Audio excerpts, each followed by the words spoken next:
Do you think that offense can be a red flag that you might have a hard heart about something?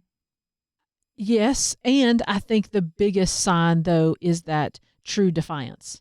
That digging your heels in, like Trisha said, of I don't even want to think about this. Yeah. You're wrong and I'm right, and I'm not even gonna think about this. For me, is the number one sign that I've got a hard heart. If I start getting really, really defensive, my heart has obviously gotten hardened. Well, I tell you what made me think about that, because when we were preparing for this episode, I got to thinking about exchanges that I see so often on Facebook. I'm not picking on Facebook, but I just see it more often there than I do anywhere else. When I see people who post very strong opinions, and then there's this exchange, it's like they're looking for a fight. And I'm like, and you can, blast me for this if you want to, but I think in my own world, I think everybody that I meet, whether they're a believer or whether they're not, they can teach me something. Sure. Right. Oh, I Yeah. like that. Absolutely.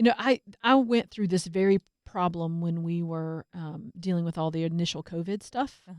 I mean, social media got ugly. Oh, yeah. And we all got very opinionated very quickly. And I personally got very ugly.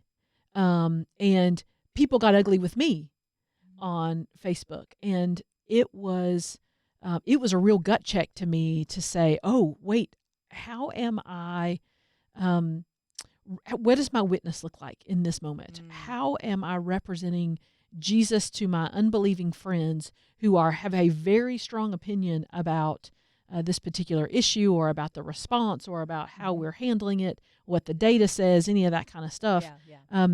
It doesn't matter. What really matters is that I am loving towards them. So I had to stop and ask God to soften my heart and say, Lord, you got to take this away from me, because my heart is getting very, very hardened towards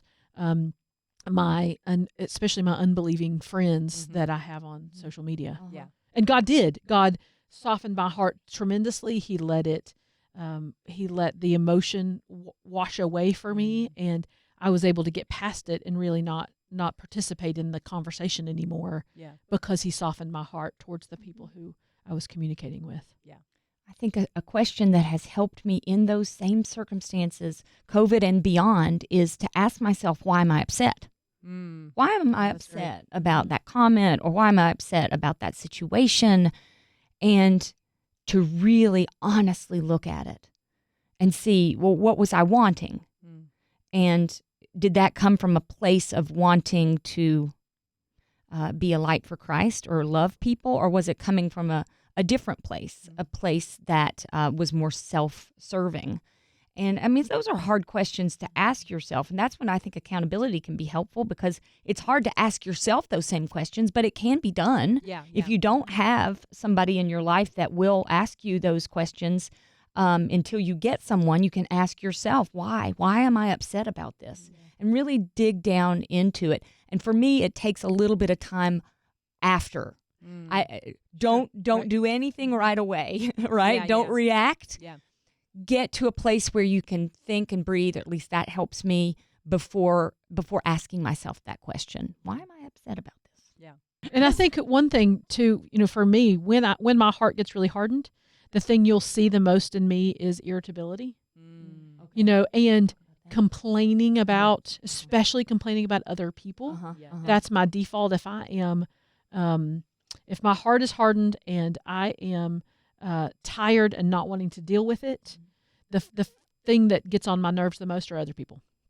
And then I don't have the spiritual discipline enough to be able to keep my mouth shut when I am irritable like that and my heart is hardened.